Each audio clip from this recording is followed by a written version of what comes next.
It's about finding, engaging, and continuing the conversation. When you do that, it's amazing how quickly you find common ground. And when you have common ground, the best part of it is you'll learn something.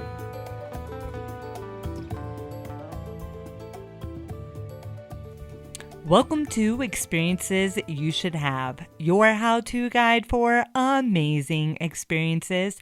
I'm your host, Gail Manasco, and I am so excited about today's episode. A few months ago, before COVID-19, we're going to call that BC, I went to a travel and adventure show in Los Angeles. And at that show, I met Peter Greenberg. And if you don't know who he is the travel detective, CBS news travel editor, and he also has his own podcast, Eye on Travel, EYE on Travel. So definitely go check him out. He's been around a long time, and he's someone that I really look up to in the travel industry and just in general. Like he's a good person. And at the conference, I asked him what were the 3 most underrated places to travel to in the world. And his answer first was Greenland, which we do have an episode on kayaking Greenland. Definitely go check it out. Then he said the Azores, and we don't have an episode on that yet. And then he said St. Helena. And I had no idea what he was talking about. St. Helena? I don't hear anybody talk about St. Helena. So therefore, very underrated. But it's a tiny, tiny, tiny, tiny island. And it's very hard to get to. So right now, many of you have some time on your hands to do some travel planning and doing your research.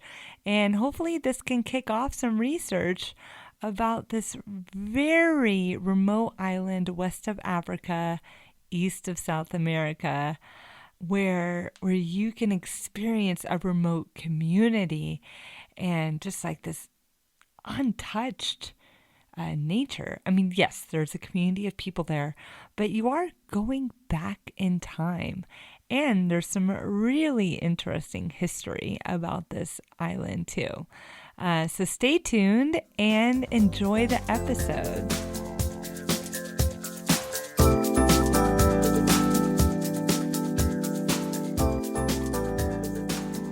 Thank you so much for coming on the show today. I am beyond elated to have you. You don't even understand. Maybe you do. Okay. Thank you. So I saw you speak at the LA Travel and Adventure Show last weekend and absolutely loved your talk.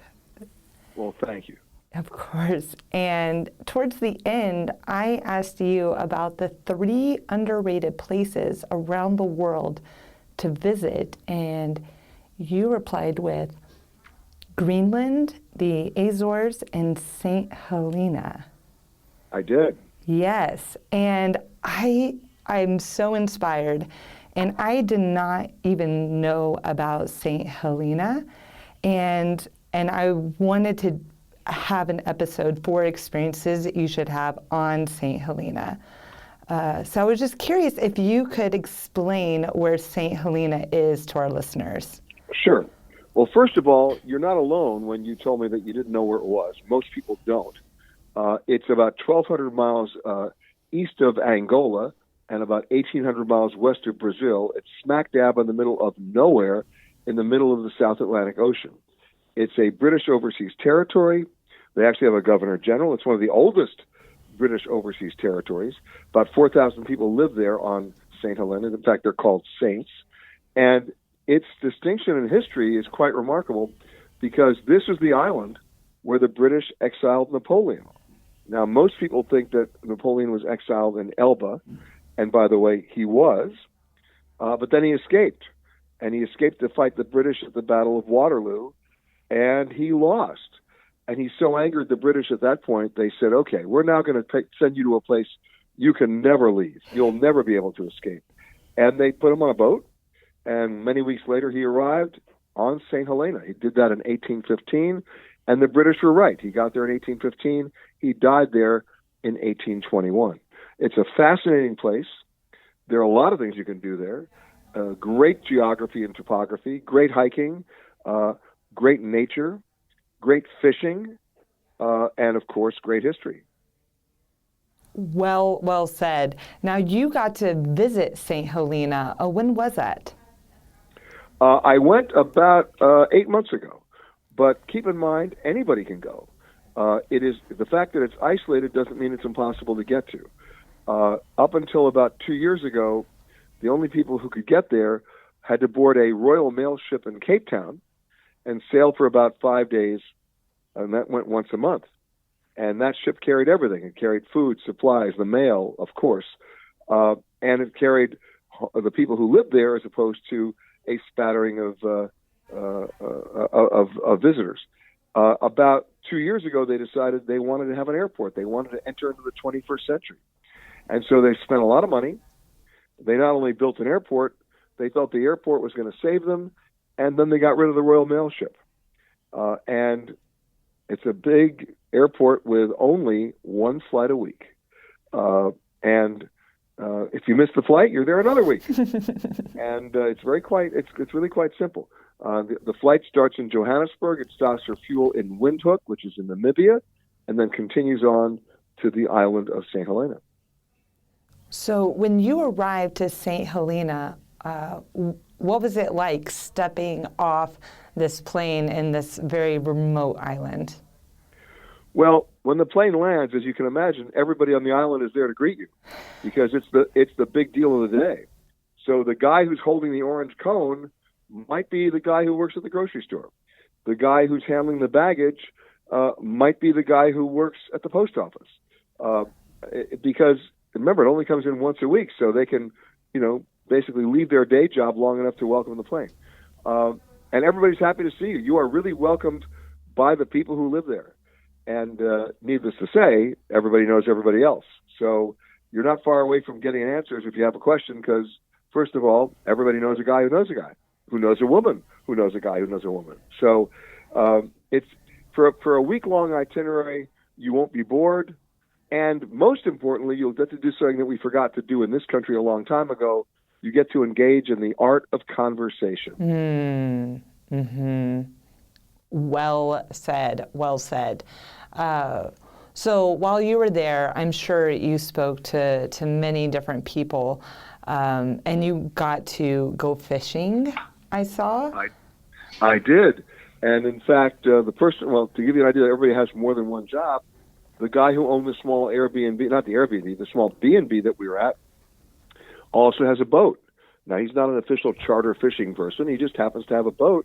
And he asked me if I wanted to go fishing. So we went down, jumped on the boat, and literally within 8 minutes, we were pulling up huge yellowfin tuna, which we then proceeded to clean and sashimi on the deck. It was great. I mean, this is an area that's not overfished. This is not an area that's been overfarmed. It's not an area that's been overpopulated. It does not suffer, like so many other destinations in the world, from over-tourism. Quite the opposite. Beautifully said. Beautifully said. And I do know that the whale sharks come there in the summer months from January to March. Were you there to experience that at all, or were you there outside that season? No, I wasn't there in time to do that, but yes. And the beautiful thing about the whale sharks is you get in the water with them and you swim with them. We've done that in Mexico, as a matter of fact. So, yes, anybody who has an opportunity to do that should jump at the chance. So other than fishing and hiking, I mean, really, what was your favorite experience on the island? Or maybe it was fishing or hiking. Well, my favorite experience on the island was going over to Napoleon's house. And they've kept it just the way it was, dating back to 1821. His furniture, his bed, the decor, the history, the books, his diaries. Ironically, even though he died there and was buried there, the British finally relented many, many years later and allowed them to exhume his body and transport it back to where it is currently buried in Paris. But everything else, including his gravesite, even though he's left the building, is still there in St. Helena and well worth a visit. And can anybody go and visit this house?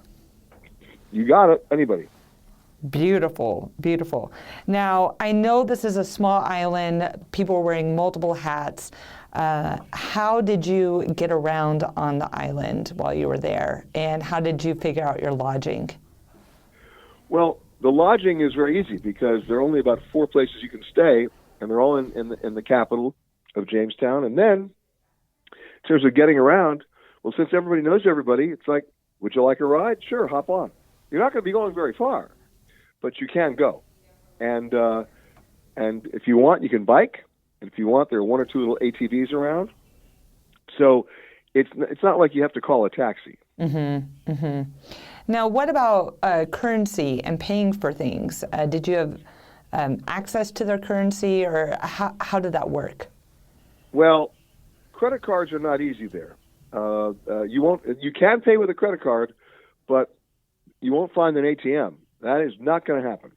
So you bring cash for when a credit card doesn't work. They have their own currency, believe it or not. It's the St. Helena pound. Looks very much like the British pound. In fact, the Queen's on it. They have a post office there. If you want to send a Christmas card, it's a good idea to send it in July because it takes a long time to get there. But that's part of the beauty of the place. That's part of the charm of the place. Many sailors will on private sailboats and yachts will make a point of stopping in St. Helena just because it's so cool to do it. And so if you go to the bar at night, there's a reasonably good chance you'll bump into somebody from Australia who's going around the world, or bump into somebody from London who's trying to head down to the tip of South America. You're never going to be at a lack of companionship or conversation. I love it. Now, I did hear that St. Helena is going to be getting fiber optic internet there. But while you were there, were you able to get online or do some work remote? The answer is a qualified yes. We did. It took a while. We're not talking, this is not high-speed internet.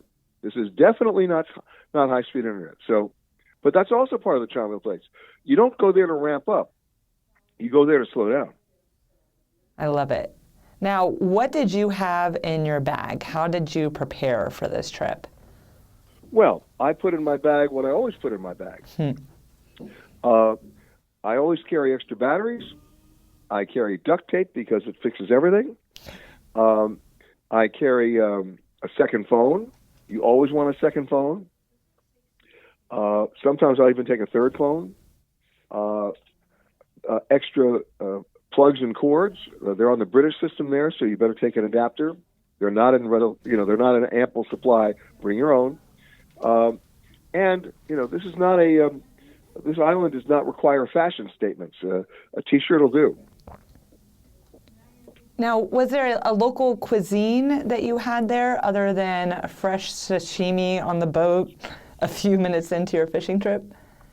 Well, you know what? Believe it or not, there's a Chinese place there. There's an Italian place there. There's a French place there. But remember, with only 4,000 people on the island, you're going to run out of restaurants very quickly. Ideally, you want to get invited to somebody's house. Yeah. And then the conversation continues. Were you invited to anybody's house? Of course. And that's part of the television show that we did. They were in it. Yeah. Yeah, I love it. You inspire me. I love how you get with the community. You talk to people.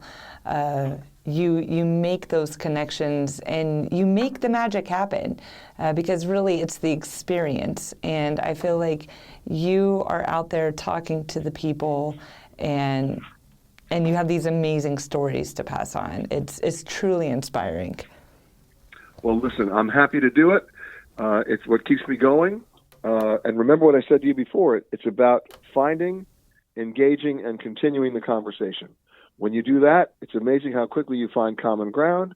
And when you have common ground, the best part of it is you'll learn something. That's beautifully, beautifully said. And one final question about St. Helena is there's only 4,000 people there. Did you feel that it was a very safe community while you were there? Well, that's the funniest thing of all. Anytime you're living on an island, remember this: there's nowhere to run. So Yes. I live on an island in New York, and the biggest crime there is bike theft.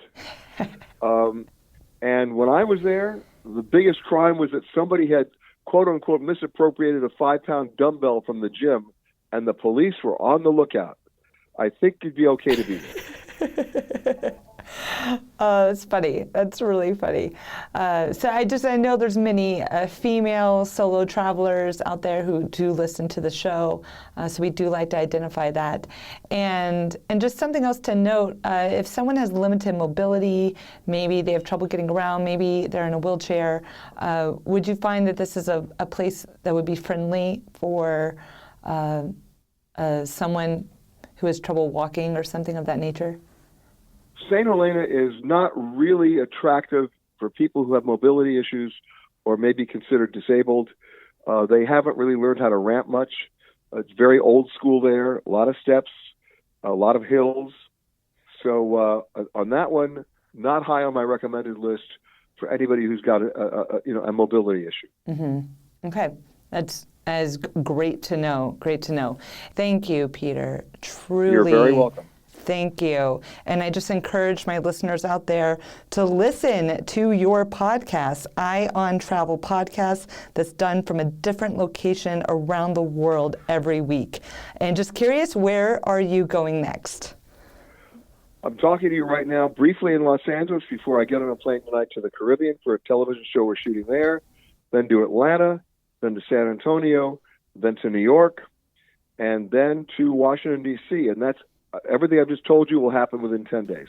Wow. Wow. Well, I am following you. I'm going to keep up and hope to continue the conversation with you in the future. You got it, and thanks again. Thank you so much. All right. Bye-bye. Bye.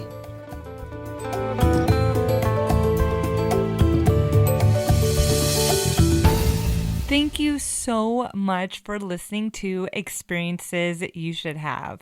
If you loved this episode and if you would like to hear more about interesting experiences, please subscribe to the show. And also check out our website, experiencesyoushouldhave.com. We have very robust show notes on each episode, giving you links, photos, more information, and definitely go check it out. And if you could be very kind to support our indie podcast in sharing this podcast with your friends and family, it would be very appreciated. And if you happen to have an iPhone or are listening to this on Apple Podcasts and you love the show, please give us a 5-star review. Again, it would truly be appreciated. A lot of time and energy goes into making this podcast, as well as money. And I'm not asking for money from anybody. I am just asking for you to share it. Would be the greatest gift. I hope you guys are doing well out there in the world, and look forward to traveling again one day.